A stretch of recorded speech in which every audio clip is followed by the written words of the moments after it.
주시는 하나님의 말씀은 시편 128편 1절에서 6절 말씀으로 행복한 가정, 이런 제목으로 말씀 선포하겠습니다. 오늘도 오직 예수님입니다.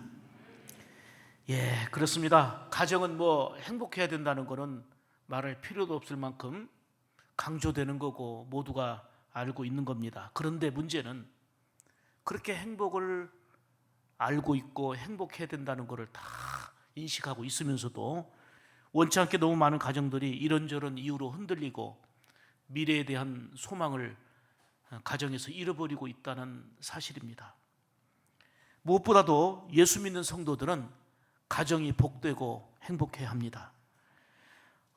이러한 가정 행복은 우리가 소원하고 꿈꾸고 바라고 있으면 행복이 저절로 따라오는 것이 아닙니다. 결혼한 지 5년 되고 또 10년 되면 행복이 더 깊어지고 20년 되면 더 행복이 풍성해지는 것도 아닙니다.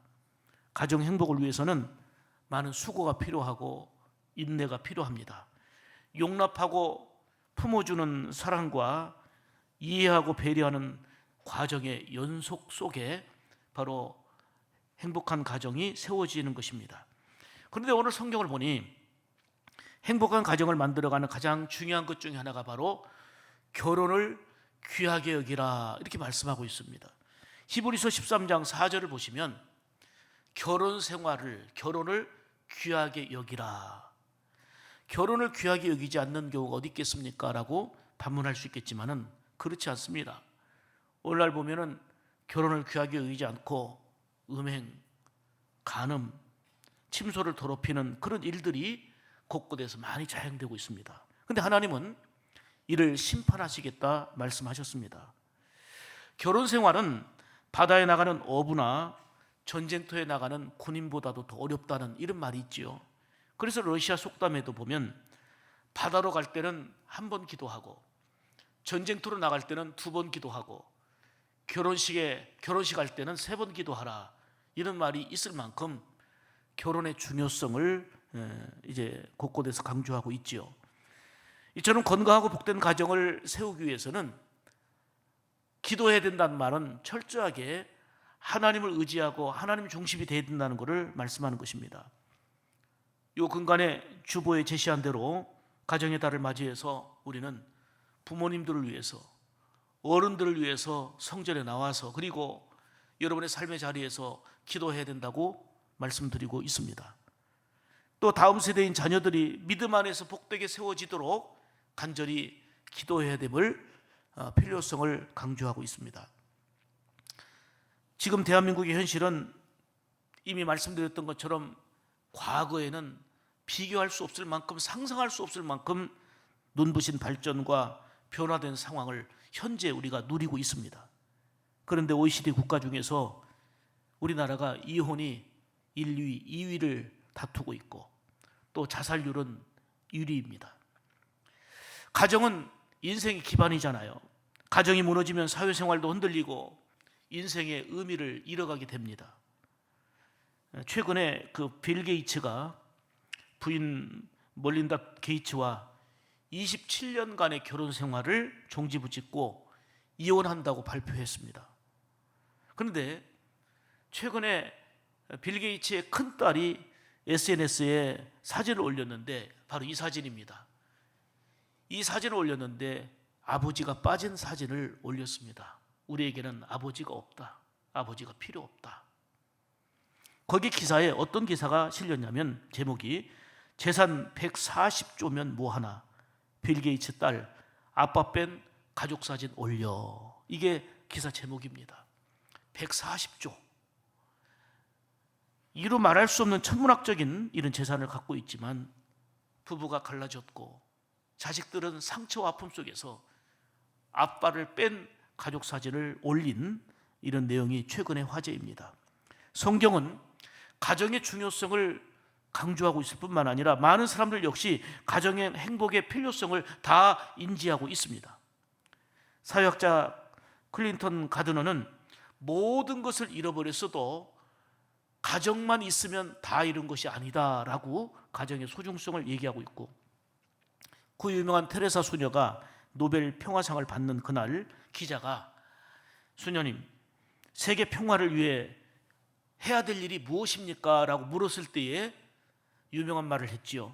웃으면서, 기자 선생님, 가정에 돌아가서 가족을 사랑하고 돌보는 일입니다. 세계 평화를 위해서 무엇을 해야 되느냐라고 하는 엄청난 질문에 지금 가정으로 돌아가서 가족들을 돌보고 사랑하라. 세계 평화, 인류 평화를 논하기 전에 가정에서 평화가 있고 가정에서 사랑과 실천이 있어야 된다는 것을 정말 중요하게 강조한 얘기지요. 유명한 괴테도 왕이든 백성이든 가정에서 평화를 찾는 사람이 가장 행복한 사람이다, 이런 말을 했는데 공감이 되지요. 그렇습니다. 인류의 번영도 중요하고 세계 평화도 중요합니다. 사업의 출세도, 그리고 출세도 성공도 다 좋지만 먼저 가정이 건강하고 가정이 성경대로 복되어야 하는 것입니다. 가정은 삶에 지치고 힘든 몸을 이끌고 돌아가고 싶은 곳이 바로 가정이고, 그래서 편히 쉴 수 있는 삶의 보금자리, 이게 바로 가정입니다. 아름다운 정원을 만들기 위해서는 어떤 장소만 정해놓으면 되는 게 아니고 그냥 놔보세요. 완전히 잡초밭이 되죠. 오늘도 우리 박윤배 집사님이 어김없이 다 풀을 뽑고, 그리고 이제 벽에 참 더럽혀진 것을 그냥 문질러 깨끗하게 씻고, 이거 시켜서 한 것도 아니에요. 늘 그냥 내 일처럼 하고 계시는데 얼마나 감사한지 모르겠어요. 아름다운 정원을 만들기 위해서는 적절하게 물을 주고, 그리고 거름을 줘야 됩니다. 필요 없는 나무는 가지치기 하고 잡초는 뽑아내고 해충도 잡아줘야 되고, 이런 지속적인 수고가 결국은 아름다운 정원을 만드는 거지, 기가 막힌 정원을 만들어 놔도 한 달만 내버려둬 보세요. 완전히 잡초밭이 되고 맙니다. 이처럼 행복한 가정을 만들기 위해서는 서로 이해하고 용납하고 사랑으로 품어주면서 잡초가 되는 그러한 것들을 하나하나씩 뽑아내므로 건강한 가정, 행복한 가정이 세워지게 되는 것입니다. 무엇보다도 온 가족이 여호와를 경외하면서 서로를 위해 기도하는 가정, 보세요. 어렵고 힘든 일이 있을 때에 사랑하는 자녀를 위해서 눈물로 기도하는 어머니, 아버지가 있을 때에 소망이 있지 않습니까? 아버지가, 어머니가 아프고 또 곤란 가운데 처했는데 사랑하는 아들이, 사랑하는 딸이 성전에 와서 어머니를 위해서, 아버지를 위해서 기도하고 있다고 한다면 정말 소망 있는 자녀의 미래가 되지 않겠습니까? 그렇습니다. 오늘 본문을 통해서 행복한 가정은 어떠해야 되는지 주시는 생명의 말씀을 오늘도 듣기를 원합니다. 오늘도 세 가지로 말씀드립니다. 첫째로, 행복한 가정은, 따라서 합시다. 하나님을 경외하며 말씀을 행하는 가정. 아멘. 이거는 제가 하고 싶은 얘기가 아니고 성경에서 다 길을 말씀하고 있습니다. 복된 가정 되어라, 이렇게 살면 복되다, 성경을 통해서 하나님이 선포한 말씀인데요. 오늘 1절 2절 보겠습니다. 여호와를 경외하며 그 도에 행하는 자마다, 이거는 말씀을 행하는 자마다 뭐가 있도다? 여호와를 경외하고 그 말씀을 행하는 자마다 복이 있다. 이거는 하나님의 말씀입니다. 어떤 복이냐? 내 손이 수고하는 대로 먹을 것이요 내가 복되고 형통하리라. 성경에는 이렇게 복된 길을 분명히 제시하고 있습니다. 그게 뭐예요? 여호와를 경외하는 가정이 되는 거예요. 온 식구들이 하나님을 경외하는 겁니다. 하나님의 말씀을 듣고 행하는 가정, 이런 가정은 복이 있도다. 이게 바로 오늘 선언의 말씀입니다. 어떤 복입니까? 손이 수고하는 대로 먹게 하신다는 거예요. 무슨 얘기냐? 헛된 수고가 없다는 거예요. 여러분, 참 허망한 건 뭐냐면 열심히 수고해요. 몸이 부스러지도록 수고하고 일하고 출세도 하고 명예도 얻고, 그리고 뭔가 이제는 노후도 보장됐다고 생각했는데 건강을 잃어버리거나 하나님의 생명을 불러가시거나 또 아무것도 할 수 없는 순간이 옵니다. 그러면 우리 하나님 말씀하신 대로 네 예비한 것이 네 것이 되겠느냐? 어리석은 자야, 어리석은 자야. 진정한 부자는 통장에 많이 있고 재산이 많이 있는 게 아니고 지금 얼마나 하나님 앞에 심고 지금 필요한 사람에게, 어려운 사람에게 얼마나 베풀었느냐, 이것이 바로 부유한 자의 모습인 거예요. 넉넉한 자의 모습인 거예요. 지금 얼마나 많이 베풀었느냐, 필요한 자를 향하여 달려가서 얼마나 섬겼느냐, 이때마다 주님은 내가 대접받았다, 내가 대접받았다. 그런데 남들보다 비싼 거 누리고 남들보다 넉넉하고 풍성한 걸 가지고 있다고 이것이 부유한 것으로 여길 때는 예수 없을 때의 생각, 하나님의 존귀한 자녀로서의 가치관을 형성하지 못했을 때의 생각들이잖아요. 예수님 만나고 나서 이러한 모든 것들을 배설물로 여기고 하나님 나라의 가치를 소중하게 여기면서 하나님의 영광을 살아갈 때 이 몸도 우리의 시간도 물질도 하나님이 기뻐 영광 받으신 일에 쓰임 받으니 그 삶 자체가 보람이고 행복이 되는 거예요. 온 가정이 여호와를 섬기면서 말씀을 따르면서 이렇게 삶을 살아갈 때에 이 가정이 하나님이 방긋 웃으시는 행복한 가정 아니겠습니까? 문제는 욕심이에요. 욕심으로 하다 보니까 수고가 헛되고 마는 거예요. 밤새껏 그물을 던졌지만 내 경험과 내 노하우가 있지만 한 마리도 거두지 못하는 그런 상황이 우리 안에서 발생할 수 있다, 그 말입니다. 그런데 여호와를 경외하며 말씀의 도를 행하는 가정에게는 손이 수고한 대로 먹을 것이며 수고가 헛되지 않다, 그 말이에요. 아멘입니까? 그 다음에 복되고 형통한다 말씀했는데, 형통이라는 말은 하나님께서 함께 하심에 막힌 것 없이 잘 나가게 되는 것을 의미하는 것입니다. 이렇게 여호와를 경외하며 말씀을 행하는 가정이 행복합니다. 왜요? 하나님이 복을 주신다고 선언해 주셨기 때문입니다. 근데 사람들은 행복을 간절히 바라고 원하면서도 하나님을 경외하지 않고 오히려 행복한 길을 딴 데서 찾으려고 합니다. 눈에 보이는 현실들만을 크게 추구하며 하나님을 경외하고 말씀을 지키는 것과 거리가 멀어지고 있단 말입니다. 건강과 장수와 성공과 부귀 영화 이런 것들만을 복으로 여기고, 여러분, 건강, 장수, 성공, 부귀 영화도 중요하지만 더 중요한 것은 건강과 장수와 성공과 부귀 영화를 허락하시는 하나님이 더 귀하지 않습니까? 여러분, 부모님이 귀합니까? 아니면 부모님이 주시는 유산이 귀합니까? 부모님이 소중합니까? 아니면 부모님이 주시는 선물이 귀합니까? 선물 때문에 부모님을 섬기는 척합니까? 아니면 진짜 내 아버지고 내 어머니니까 섬기는 것입니까? 우리가 하나님을 섬기되 내가 부귀와 건강과 장수와 영화를 누리기 위해 하나님을 섬깁니까? 아니면 하나님을 누리니, 하나님을 경외하니 따라오는 복과 은혜의 결과가 건강과 장수와 형통의 은혜입니까? 본질이 우리는 바로 되어야 합니다.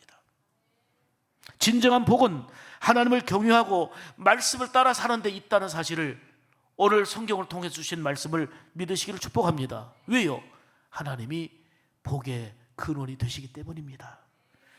근데 오늘날 많은 착각들이 있습니다. 하나님 없이도 잘 되어 보이거든요.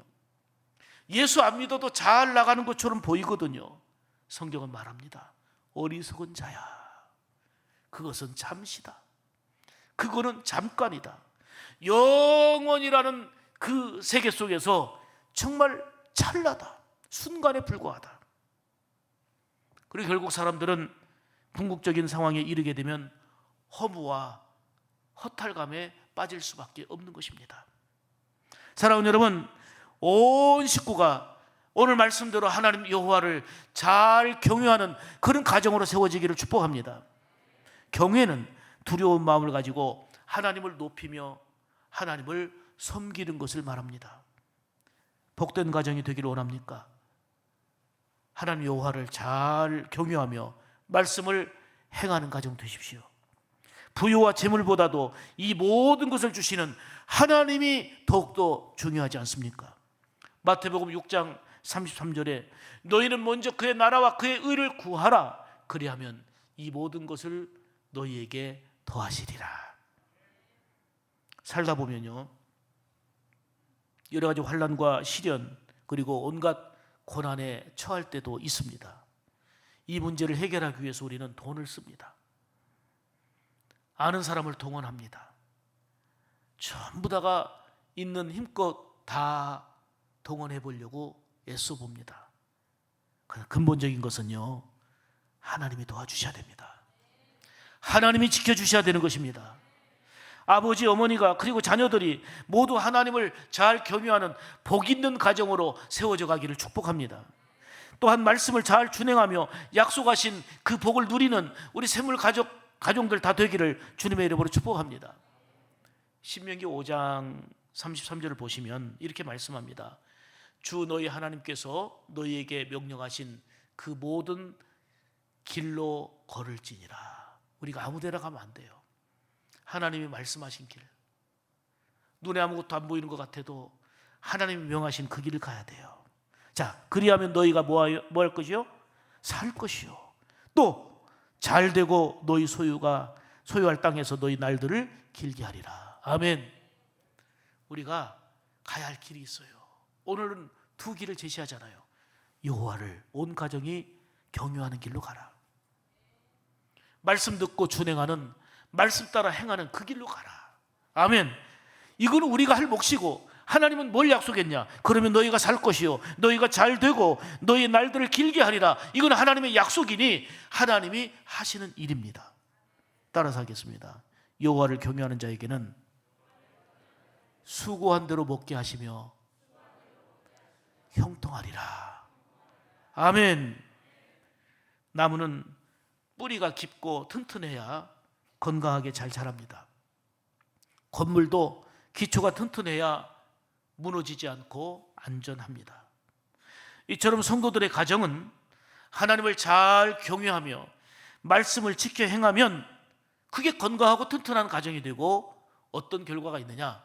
성경의 약속대로 복되고 형통한 은혜가 임하게 될 줄 믿습니다. 세계적인 오페라 가수인데요, 할버튼에 관한 이런 얘기를 듣고 공감을 했습니다. 그 아들이, 할버튼의 아들이 친구들과 놀다가 이런 얘기를 한 거예요. 어떤 친구가, 야, 우리 아빠는 시장님하고 매우 친하다, 그런 거예요.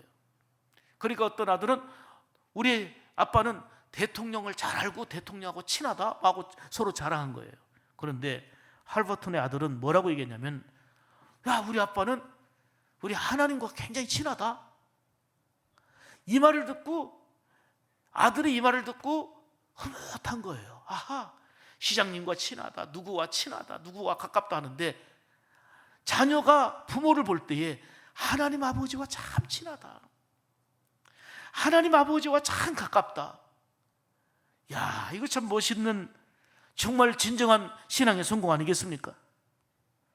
여러분, 하나님과 얼마나 친밀하십니까? 여러분들은 자녀들에게서, 우리 어머니는 정말 하나님과 친밀한 분이야, 자녀들이 볼 때 우리 아빠는 정말 하나님을 가까이 하고 하나님과 친밀한 분이야, 이렇게 여김 받은 바 되십니까? 사랑하는 여러분, 하나님을 잘 경외하고 말씀을 행하여 오늘 성경의 약속대로 복된 가정을 이루어 가기를 주의 이름으로 축복합니다. 두 번째로, 행복한 가정은 화목한 가정이에요. 오늘 본문 3절입니다. 내 집 내 실에 있는 내 아내는 결실한 포도나무 같으며 내 상에 둘린 자식은 어린 감람나무 같으리로다. 아멘이지요. 하나님을 경외하며 포도나무가 많은 열매를 주렁주렁 맺는 것처럼 자녀들에게 복이 임하고, 감람나무 기름으로 성전의 불을 밝힌 것처럼 세상에서 빛이 되고 가치 있게 소중하게 쓰임받는 그런 은혜가 있어야 됨을 말씀하는 거지요. 그런데 가시나무처럼 아프게 하고 찌르게 하고 고통을 주는 그런 가시나무 같은 이러한 모습이 되어서는 결코 아니 되겠고, 포도나무 같은 부모, 감람나무 같은 자녀 되라 비유로 말씀하고 있습니다. 이 말씀을 적용한다면 서로에게 믿음의 유익을 주는 가운데, 사랑으로 포용하고 세워주는 가운데 화목한 가정 되라, 그 얘기예요. 화목한 가정, 하나님을 아버지 삼고 화목한 가정, 이게 바로 가장 복된 가정이고 우리가 추구하는 행복 아니겠습니까? 화목한 가정은 온 가족이 상에 둘러앉아 같이 밥을 먹고 같이 대화하고, 그리고 주일에 함께 성전에 나와 예배 드리는 거예요. 그래서 우리는 조금 이따 부를 찬송이지만 사철의 봄바람 불어있고 하나님 아버지 모셨으 같이 부릅니다. 믿음의 반석도 든든하다 우리 집 즐거운 동산이라 고마워라 임마누엘 예수만 섬기는 은이지 고마워라 임마누엘 복되고 즐거운 하루하루. 아멘. 언제가 이런 적 있어요. 이제 그 삼촌도 돌아가셨는데 외삼촌이 한 번은 대구에 사셨는데요. 명절에 다 집안이 목사하고 자녀들도 목사하고 예수 믿는 사람들이 명절에 뭐가 재밌을까? 화투도 안 치고 노름도 안 하고 술도 안 먹고 뭐가 재밌을까? 이해가 안 되고 궁금했대요. 어차피 저희 어머니가 누나가 되니까 누나도 뵐 겸해서 한번 명절 때 저희 집에 이렇게 며칠간 지내신 적이 있는데 하여간에 가족들 모이고 했는데 화투 친 것도 아니고 노름한 것도 아니고 뭐 그것도 아닌데 하여튼 재밌게 지냈어요. 우리는 뭐 말 한마디라도 그냥 뭐 서로 경쟁하듯이 우리 조카들이 그래요. 야 우리 아빠가 2위다. 아니 큰아빠가 1위다. 이렇게 얘기하는 게 뭐냐면 늘 재밌는 얘기를 잘해요. 그래갖고 재미있는 순서를 매겨요. 순간순간마다가 오전 오후가 순위가 바뀌기도 해요. 그만큼 경쟁하듯이 재밌거든요. 그러니까 그냥 예수 믿는 사람들이 밥만 먹고 뭐하고 노나 했는데 참 즐겁다 이렇게 하고 돌아간 적이 있어요. 여러분 예수 믿는 사람은 뭐 하는 걸 떠나서 삶 자체가 즐거워야 되지 않겠습니까? 별로 아멘 안 하시네. 잠언 17장 1절에 보면 마른 떡 한 조각만 있고도 화목하는 것이 육선이 집에 가득하고 다투는 것보다 나으니라. 진수성찬을 차려놓고 기가 막히게 인테리어 해놓고 너무너무 좋은 집에서 서로 눈치나 보고 갈등하고 여러분 그 풍성한 그 음식이 소화가 안 돼요. 탈나게 돼 있어요. 그런데 마른 떡 한 조각만 놓고도 화목한 것이 복되다. 잘하는 거 아닙니까? 예수님을 중심으로 해서 화목한 가정, 그게 복된 가정인 줄 믿습니다. 비록 형편은 남들보다 나은 것이 없지만 화목한 가정이 행복한 거예요. 화목한 가정이 되려면 그렇게 더 운동을 해야 돼요.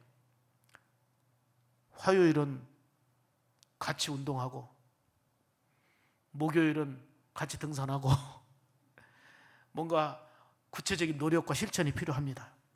많은 걸 누리고 있지만 갈등하고 분쟁하고 다투는 가정 속에서 무엇을 더 기대할 수 있겠습니까? 가와 만사성이란 말처럼 가정이 화목해야 모든 것이 이루어지는 것입니다. 화목한 가정이 되려면 구체적인 실천 사항이 되기 위해서 내 마음에 와닿는 것을 더 구체적으로 실천하면 좋겠다는 의미에서 몇 가지 제시합니다. 온 가족이 하나님을 경외하며 기도해야 합니다. 가족이 서로 먼저 사랑해야 합니다. 부모는 자녀를 사랑하고 자녀는 부모님을 존경하는 분명한 질서가 있어야 합니다. 불평이나 원망하지 말고 서로 격려하고 칭찬하며 감사를 잘해서 집에 들어오고 싶어 해야 됩니다. 집에 들어오면 늘 지적하고 짜증내고 그리고 따라다니며 지적하는데 집에 오고 싶겠습니까? 집에 들어오면 피곤이 풀리고 보금자리가 되고 안식처가 되는데 자꾸만 비판하고 평가하고 그러면 집에 들어오는 것이 더 고통입니다. 서로 격려가 필요하고 칭찬이 필요하고 감사의 실천이 필요합니다. 그러면 잘하는 것은 더 잘하게 되고 잘못했던 것은 오히려 더 감소되면서 고쳐지게 될 수 있는 요인이 됩니다. 또 대화하면서 의사소통을 잘 해야 됩니다. 함께 식사하고 함께 하는 시간들을 가지며 무엇보다도 함께 예배의 자리에 나와야 합니다. 서로 용서하고 덮어주고 적극적으로 당신 생각이 옳아요, 당신에게 그 옷이 잘 어울려요, 당신이 최고라고 표현하는 거, 이게 가정에서 실천되어져야 될 내용입니다. 이것이 바로 화목을 이루는 요소 중에 한 내용들입니다. 화목한 가정은 저절로 되는 것이 아니라 예수님의 마음으로 서로 용납하고 사랑하고 섬김을 통해서 이루어지는데, 이런 작은 실천을 통해서 화목한 복된 가정을 이루어가기를 축복합니다. 세 번째로, 행복한 가정은 자자손손 믿음이 이어지는 가정입니다. 오늘 한국교회의 가장 심각한 영적인 질병은, 제가 35년 전에 전주에 들어왔습니다. 그때 1000여 명 되는 교회는 큰 교회들입니다. 그 교회가 35년이 지나니까 지금 3000명 되고 5000명 됐습니까? 35년 전에 1000여 명 교회가 줄어들었거나 지금은 그 정도 유지하고 있습니다. 문제는 다음 세대가 없고 거의 노령화됐다는 사실입니다. 자자손손 이어져야 되는데 단절되는 거예요. 한때는 좋은 거예요. 그러니까 얘기하게 되면 앞으로 더 소망 있는 얘기를 해야 되겠습니까? 아니면 옛날에 좋았던 옛날 얘기만 해야 되겠습니까? 옛날 얘기만 좋아하고 옛날 얘기만, 내가 한때는 충성했어, 나 정말 기도 생활 많이 했어, 내 옛날에 봉사 참 많이 했지, 그거는 지금이 늙었다는 얘기고 지금은 별 볼 일 없다는 얘기를 스스로 입증하는 거예요. 옛날의 사랑과 같이 지금이 좋아야 되고 앞으로 더 좋은 소망이 있어야 되지 않겠습니까? 그러려면 자자손손 믿음이 이어져야 돼요. 아버지의 헌신, 어머니가 그토록 헌신했던 것을 본받아서 자녀들이 더 헌신하고 더 충성하는 지금 현재를 이루어야 되지 않겠습니까? 오늘 5절 6절 보십시오. 여호와께서 시온에서 내게 복을 주실지어다. 너는 평생에 예루살렘의 복을 보며 내 자식의 자식을 볼지어다. 이스라엘에게 평강이 있을지로다. 아멘. 하나님께서는 시온에서 복을 주신다 했는데, 시온은 예루살렘의 옛 명칭입니다. 시온과 예루살렘이 강조되는 이유가 있습니다. 거기에는 성전이 있었기 때문입니다. 그래서 이스라엘 백성들은, 각 지방에 살던 모든 사람들이 시온으로, 예루살렘으로 올라온 거예요. 성전에 올라온 거예요. 거기서 예배드리기 위하여. 바로 시온과 예루살렘이 강조되는 것은 교회를 강조하는 그런 내용입니다. 그러므로 교회를 통해서 복을 주시는 하나님 아버지의 마음을 알아야지 됩니다. 우리 엄마 아빠가, 부모인 여러분들이 성전에서 그렇게 봉사하고 헌신하고 예배드리고 했던 것처럼 우리 자녀들이 자자손손으로 이 성전을 사모하며 성전에 올라와서 예배하고 봉사하고 그리고 믿음으로 살아가는 삶이 자녀들에게 있어야 되지 않겠습니까? 대대로 이어지는 복, 이게 진정한 가정 행복이고 성경에서 말하는 복인 것입니다. 믿음의 대가 자녀들에게서 단절되지 않기를 바랍니다. 다음 세대가 여호와를 알지 못하면 아무리 눈부신 세상을 살아도, 발전된 세상을 살아도 앞으로의 소망을 기대할 수가 없습니다. 사도행전 10장을 보면 고넬료의 가정이 나오는데요, 이 고넬료의 가정은 이방인의 가정이었지만 왜 복이 됐느냐? 따라서 합시다. 온 집으로 더불어 하나님을 경외하는 가정이었다. 성경 어디에도 좋은 집에 살고 있기 때문에 행복한 가정이라고 말하지 않습니다. 돈을 많이 벌기 때문에 행복한 가정이라고 말하지 않습니다. 출세했기 때문에 행복한 가정이라고 말하지 않습니다. 오히려 출세했던 사람도, 돈 많이 가졌던 사람도 예수님 만나고 오히려 그것으로 삭개오 같은 경우는 재산의 절반을 내놓아서 가난한 자들을 베풀었고, 구원의 즐거움 속에서 화목하면서 하나님의 영광을 위해 살았던 모습을 보게 됩니다. 여호와를 섬기는 가정, 오늘 고넬료의 가정도 뭐라고 말합니까? 구제를 많이 했고 그랬어요. 하나님 앞에 항상 기도했고, 그래서 너의 구제와 기도가 하나님께 상달됐다는 거예요. 여호와를 섬기는 가정이었고, 그리고 고넬료를 통해서 이제는 모든 식구들이, 자녀들까지 예수 믿음으로 세례받음으로 다음 세대까지 대대로 이어지는 믿음의 가정이 됐다는 사실입니다. 그렇습니다. 행복한 가정은 부모가 하나님을 잘 섬기고 이를 본받아서 자녀들이 대대로 하나님을 잘 믿고 따르는 가정입니다. 그러므로 부모의 소원이 있다면, 부모의 기도 제목이 있다면, 어떤 일이 있어도 우리 자녀들이 대한민국에서 더 잘 살고 좋은 직장에 취직되는 것도 중요하지만 그보다 먼저 하나님을 아는 자녀 되도록 기도해야 됩니다. 하나님을 섬기는 우리 아들이 되고 귀한 딸이 되도록 기도해야 됩니다. 그것이 부모가 할 최고의 축복이고 해야 될 일입니다. 자녀로서 해야 될 최고의 도리가 있다면 우리 어머니 우리 아버지가 돌아가시기 전에 예수 믿고 반드시 하나님의 자녀 되어 천국 가게 하시는 겁니다. 이거 이상 어디 있겠습니까? 사랑하는 여러분, 자녀들이 믿음을 계승하며 부모보다도 더욱더 하나님을 잘 믿는 그런 은혜가 우리 샘물 가정, 우리 성도들 가정 속에 이루어지기를 주의 이름으로 축복합니다. 여호와께서 시온에서 내게 복을 주실지어다. 너는 평생에 예루살렘의 복을 보며. 교회를 떠나서는 복되고 아름다운 신앙생활 할 수가 없어요. 그래서 시온에서, 성전에서 복을 주시며 평생에 예루살렘의 복을 보며 교회를 통해서 복을 주신다는 것을 하나님이 말씀하고 있습니다. 교회와 멀어지고 교회와 등지면서 하나님과 가까워질 수 없고, 우리는 내가 원하는 방식대로 복을 추구하며 나가는 게 아니고 하나님이 말씀하신 복된 그 길로 가는 것이 지혜롭고 아름다운 일입니다. 교회와 점점 멀어질수록 영적으로 병들고 약해지게 돼 있습니다. 세상 모든 것은 다 걸머쥔 것 같지만 영적으로 약해지고 병들고 소멸되면 영원한 세계 속에서 정말 순간과 같은 우리 100년의 삶을 참으로 헛되게 살아가는 결과가 되고 마는 것입니다. 그러므로 부모가 먼저 하나님 중심, 교회 중심의 신앙생활을 하면서 놀라운 은혜와 복을 이어가야 되겠고, 우리 이런 어머니를 보고 우리 자녀들이 이런 아버지를 보고 자녀들도 하나님을 잘 섬기며 교회를 가까이 하는 가운데 하나님이 약속하신 복을 누릴 때에 대대로 이어지는 복된 가정이 될 줄 믿습니다. 아무리 어렵고 힘든 시대지만 굳센 믿음으로 살면서 신앙이 자자손손 이어지게 해야 합니다. 결코 이런저런 일로 인해서 흔들리고 날아가 버리는 쭉정이가 아니라 시험 환난이 와도 결국 남아있는 알곡과 같은 이러한 신자가 되기를 주님은 원하십니다. 이왕이면 복된 가정을 이루어 가시기를 축복합니다.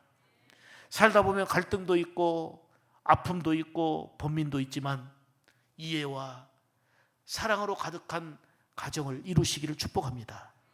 여러분, 가정에서 사랑에 빠져보세요. 그게 지옥이에요. 지금 사는 현실 속에서, 지금 가정이라는 구조 속에서 주님 사랑에 빠져봐요. 서로를 사랑하는 그 사랑에 빠져봐요. 그게 지옥이에요. 지금 비록 남들보다 갖춘 것 없지만, 부족하지만 자녀를 향한 부모의 사랑, 부모님을 향한 자식의 사랑, 부부간의 사랑, 사랑으로 충만해지면 그게 천국이에요. 한번 영상 잠깐 보겠습니다. 오래전의 영상인데 잠깐 한번, 제가 이 주제를 선택을 했는데요, 한번 잠깐 보겠습니다.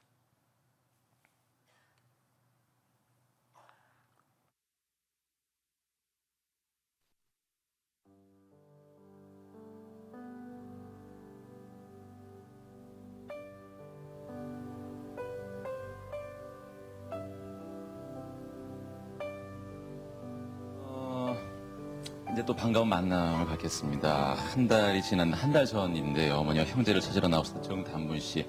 워낙 본인은 뭐 기억이 없었습니다. 생후 2, 3개월 됐을 무렵에 입양이 됐는데, 그 이후에 7살 무렵에 언니가 찾아와서 이제 가족에 대한 얘기를 해줌으로써 모든 걸 기억하고 계셨던 분입니다. 안 있었어, 가서 보니까. 그래서 언니도 그 정소자란 아가씨 말고 또 언니가 2분 있고 오빠가 1명 있었어. 1명 있었어요. 그리고 여동생도 1명인가 있었던 기억이 나요. 그래서 거기서 이틀 밤을 잤어. 이렇게 방송을 하고 나서 아유 또 오시네 무슨 한 달이요 아무 연락이 없었잖아요. 그러다 전화가 갔을 때 어떠셨어요? 믿어지지가 않고 너무 그냥 잠시 동안에 아무 생각이 막 그래도 너무 저기 혼란스럽고 포기하고 있던 상황이 기대도 안 했는데. 이런 일이 있을 거라고 생각을 정말 많이 못했어요. 그 이름을 아셨던 정소자 언니가 한 달여 만에 저에게 연락을 주셔서 근데 어떻게 알았대요? 글쎄요, 그걸 그때는 만나서 연락이 없었는데. 그러게요. 만나서 한번 직접 여쭤보세요. 앞으로 오셔서 언니를 몇 년 만에 부르시는 거예요? 37년 만에 이쪽에서 나오시거든요.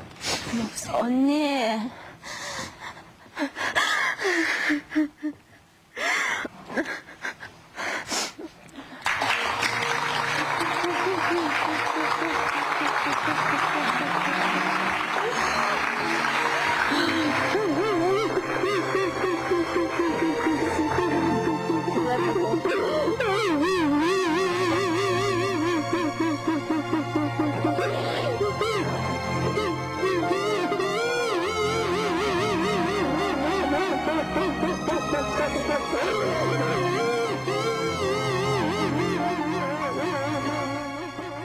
여러분, 이게 가족입니다. 지금 함께 있음을 감사하시기 바랍니다. 지금 살아있음을 감사하시기 바랍니다. 지금 그 존재 자체를 감사하시기를 바랍니다. 그리고 믿음으로 세워가면서 하나님을 잘 경유하는 가운데, 그 말씀의 길로 가는 가운데 나만이 아니라 부부가, 형제가, 특별히 자녀들이, 우리 손주들이 여호와께서 가라고 하신 그 믿음의 길을 가는 가운데, 서로를 용납하고 이해하고 사랑하는 가운데 화목한 가정을 이루고, 다시 말씀드리지만 더 나아가 부모님 당대로, 내 당대로 믿음이 끝나지 않고 자자손손 믿음이 이어지는 복된 가정을 이루어가는 우리 샘물 온 가족들 되시기를 주의 이름으로 축복합니다. 기도하겠습니다. 은혜로우신 하나님 감사합니다.